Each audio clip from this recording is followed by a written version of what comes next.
Hello, Dada Saheb Phalke Film Festival. I'm very honored that my film is participating in your festival. I wish I could be in India right now. I've never been. But I know a lot about Indian food, yoga, Indian music, and some other things related to India. How did you come up with the idea for this film? What was your drive behind making this film? Well, the idea for this film came up 20 years ago, about 20 years ago. The idea was to profile an amazing rock and roll artist. So my drive was to sort of make a rock and roll piece in the form of a documentary movie. Because you see, I am a musician myself, but when I was younger, I had a terrifying self-censorship and self-criticism, and so I stopped being I stopped playing, being an active musician, and then I became some other things around music, and it was great. I was a DJ, I was a rock journalist, a lot of things around music, but my dream was to sing.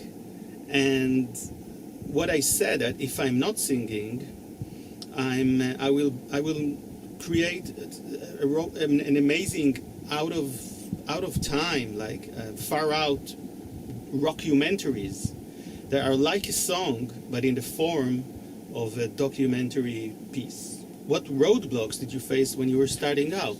So there are two starting points for this film.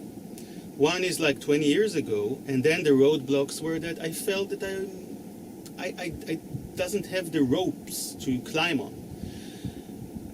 I stopped, and the second starting point of this film is when Charlie Megira, the main character of the film that I'm profiling, died tragically 3.5 years ago. And that was the second starting point, and that was like sort of a comeback for me, or sort of, a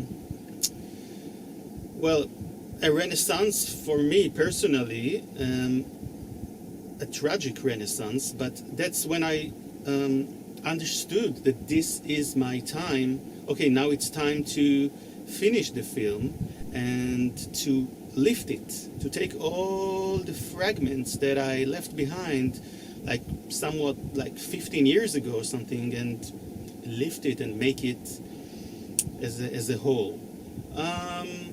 So when I started for the second time, 3.5 years ago, 3 years ago, there were no roadblocks. Actually, I was very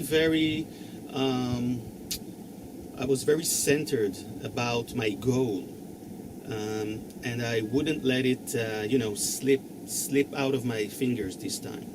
Tell us about managing human and financial resources for this film production. Well, this is a very indie film, a very independent piece of art. It was, when I started, like for the first year and a half, it was like a completely solo project. I was the photographer, I was the video editor, I was the director, I was the assistant director, the researcher, everything. And then came my producer, Eyal Datz. That he's an amazing artist himself, but this was his debut as a producer. It was in the last 6 months before the premiere, and it was an amazing feeling to work with him. And we managed to really at the last moment to get like about $10,000 from the new Israeli fund cinema, and this helped us to deal with the music rights money and After Effects, sound design, online. Yeah. Tell us about challenges you faced while shooting this film. Well, there are some things that I don't want to get into, but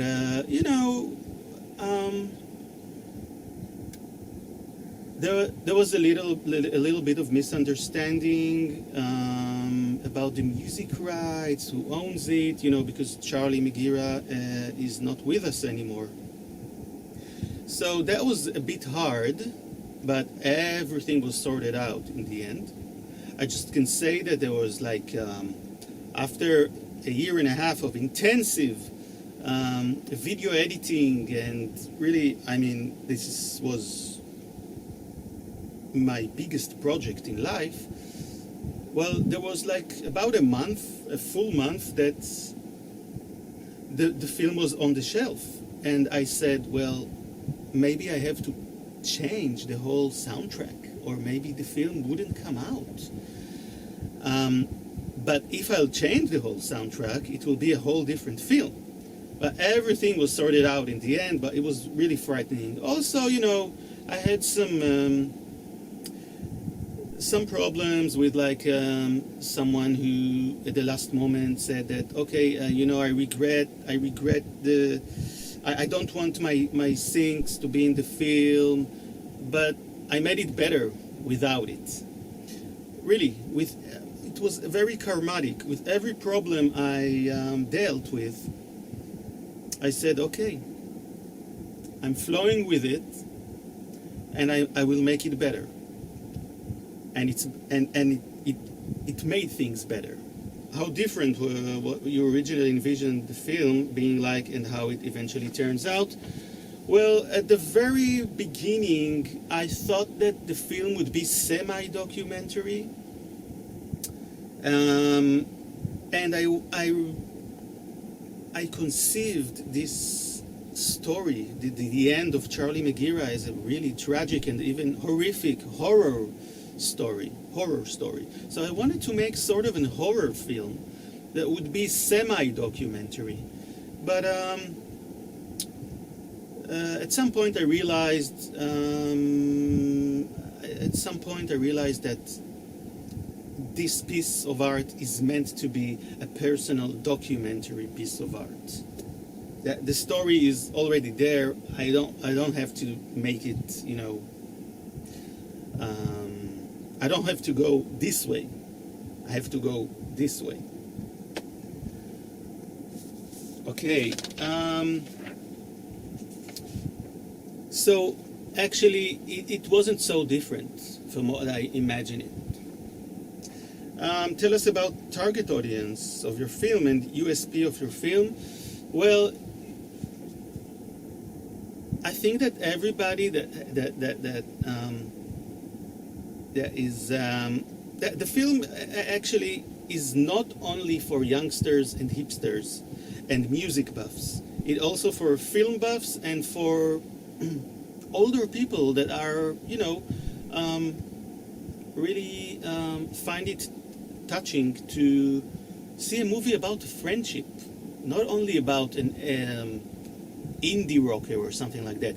The film is not only for indie rock buffs, okay? The film is, I think, for everybody who has a heart. Everybody. The film can be a hit. Imagine, do you remember, and it is a hit in Israel, but I want it to be a hit worldwide. You remember Searching for Sugar Man from 2012? This film can be the next Searching for Sugar Man. Oops. What are your promotion and distribution plans for this film? The film came out really nice in Israel, but I want it to be a hit worldwide, and I think it can be. And take it from there. It's a unique documentary. It has its own atmosphere, own structure, own breath, right? Own feel. It's a unique documentary. You won't find this piece of a piece like that anywhere else. Why should audiences watch this film? Any message you want to give to emerging filmmakers? Watch this film if you ever felt the abyss, the great depths of a song that you like, okay? Watch it.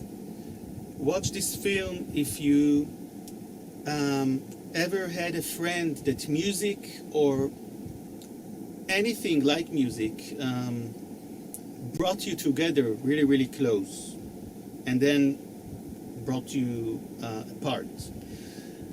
A message you want to give to emerging filmmakers: don't give up. Don't ever give up. And if you give up, know that you can start over again.